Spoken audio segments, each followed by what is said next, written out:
వరంగల్ జిల్లా ప్రధాన వార్తలను పరిశీలించినట్లయితే జీడబ్ల్యూఎంసీ పరిధిలోని 16వ డివిజన్ గరీంనగర్. ఈ గరీంనగర్ పరకాల నియోజకవర్గంలో భాగంగా ఉంటుంది.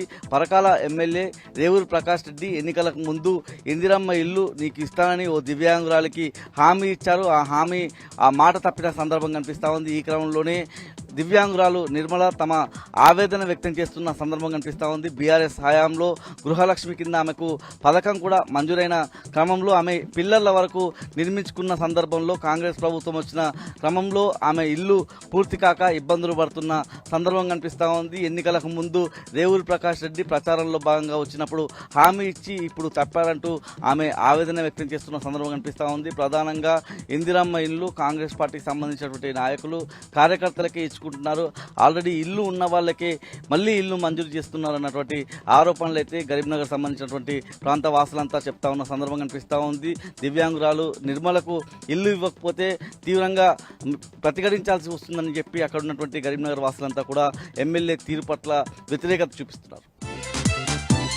హన్మకొండ జిల్లా ప్రధాన వార్తలను పరిశీలించినట్లయితే హన్మకొండలో యాదవ సంఘాల జేఏసీ మీడియా సమావేశం నిర్వహించింది. ఈ సందర్భంగా యాదవులకు రాష్ట్ర మంత్రివర్గంలో చోటు కల్పించాలన్నటువంటి డిమాండ్ యాదవ సంఘానికి సంబంధించినటువంటి నాయకులు చేసిన సందర్భం కనిపిస్తూ ఉంది. ప్రధానంగా యాదవులు రాష్ట్రంలో అత్యధిక జనాభాగా ఉన్న క్రమంలో జనాభా దామాషా ప్రకారం పదవుల్లో కావచ్చు, నామినేటెడ్ పోస్టుల్లో ప్రాధాన్యత కల్పించాలన్నటువంటి డిమాండ్ కూడా చేసిన సందర్భం కనిపిస్తూ ఉంది. ప్రధానంగా ఈ నెల 30వ తేదీన యాదవులకు సంబంధించినటువంటి ఆత్మగౌరవ సభ హైదరాబాద్లో నిర్వహిస్తున్నామని, ఈ సభకు పెద్ద సంఖ్యలో తరలి రావాలని యాదవ సంఘాలకు సంబంధించినటువంటి జేఏసీ నాయకులు పిలుపునిచ్చారు.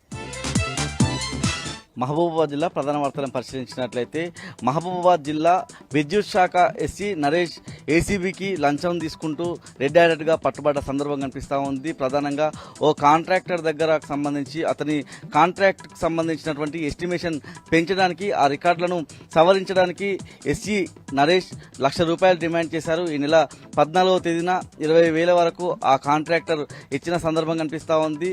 మిగతా డబ్బులు కూడా ఇస్తేనే మీ పని జరుగుతుందని చెప్పి నరేష్ డిమాండ్ చేయడంతో అతనికి సంబంధించినటువంటి ఈ అంశాన్ని ఏసీబీ అధికారులకు ఆ కాంట్రాక్టర్ ఫిర్యాదు చేయడంతో ఇవాళ రెడ్ హ్యాండెడ్గా లంచం ఇస్తుండగా 80,000 లంచం ఇస్తుండగా పట్టుకున్న సందర్భం కనిపిస్తూ ఉంది. ఇంట్లోకి వెళ్ళినటువంటి ఏసీబీ అధికారులు ఇంటి దగ్గర అదేవిధంగా ఆఫీసుకు తీసుకువెళ్లి కూడా 2-3 గంటల పాటు విచారించిన సందర్భం కనిపించింది.